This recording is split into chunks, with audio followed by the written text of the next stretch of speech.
quelle a été ta réaction quand tu as vu la liste des joueurs?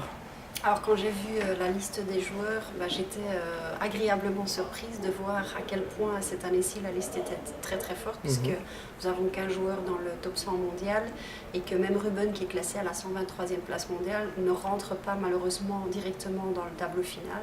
Donc c'est vraiment l'édition pour moi au niveau tennistique qui est l'édition la plus forte jusqu'à présent. Ouais, donc c'est un peu un piège d'avoir un niveau très relevé alors qu'on a un Belge comme Ruben qui est juste au-dessus du cut et qui rentre pas directement dans le tableau final. Oui, ça prouve déjà que le tableau est très très fort, mais Ruben a démontré cette année-ci qu'il était capable de faire de grands exploits. Non seulement il s'est déjà qualifié à Wimbledon, qui est un tournoi du Grand Chelem, et il a déjà battu de très très bons joueurs. Donc j'espère vraiment qu'il y aura l'une ou l'autre personne qui va se désister et qui pourra rentrer directement dans le tableau. Mais si ce n'est pas le cas, à ce moment-là, il recevra une wildcard, ce qui lui permettra de rentrer directement dans le tableau et de profiter de cette wildcard justement pour faire dès le premier tour peut-être un exploit. Oui, justement, un joueur comme Paul-Henri Mathieu qui est classé 100 dans la 110e place, il peut tomber contre une tête de série au premier tour. Oui, tout à fait, comme un Michael Laudra également, qui n'est pas tête de série.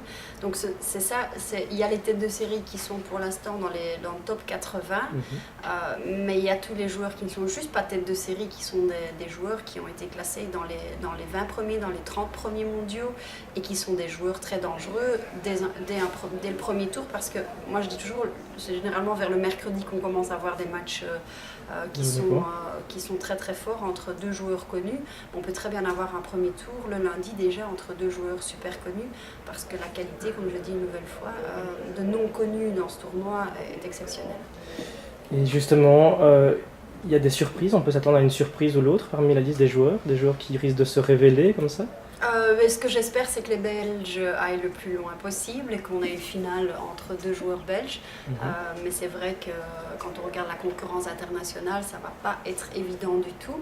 Moi, j'espère vraiment, c'est ça que j'espère qu'il va avoir quand on arrive en finale, c'est qu'on ait David Goffin qui est première tête de série, qui va aller jusqu'au bout. Comme l'année passée, il a fait demi-finale, ce serait bien. Et justement, ce statut de première tête de série, alors que l'année passée, il avait une wildcard, est-ce que tu penses que ça va être dur à gérer pour lui ou... C'est vrai que c'est une situation fort différente de celle de l'année passée, parce qu'avoir une wildcard et devenir en une fois première tête de série d'un challenger, la pression est différente, parce qu'une wildcard, on est celui qui arrive, on est le nouveau. Par contre, quand on est première tête de série, c'est là où il faut vraiment confirmer son statut de première tête de série, donc la pression est quand même plus importante. Mais il a déjà démontré les dernières semaines et les derniers mois qu'il était capable de bien gérer la pression.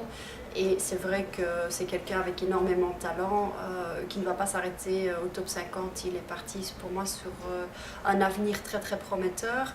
Donc ce sera une très bonne expérience pour lui justement de voir comment est-ce qu'il va arriver à gérer ce statut de première tête de série.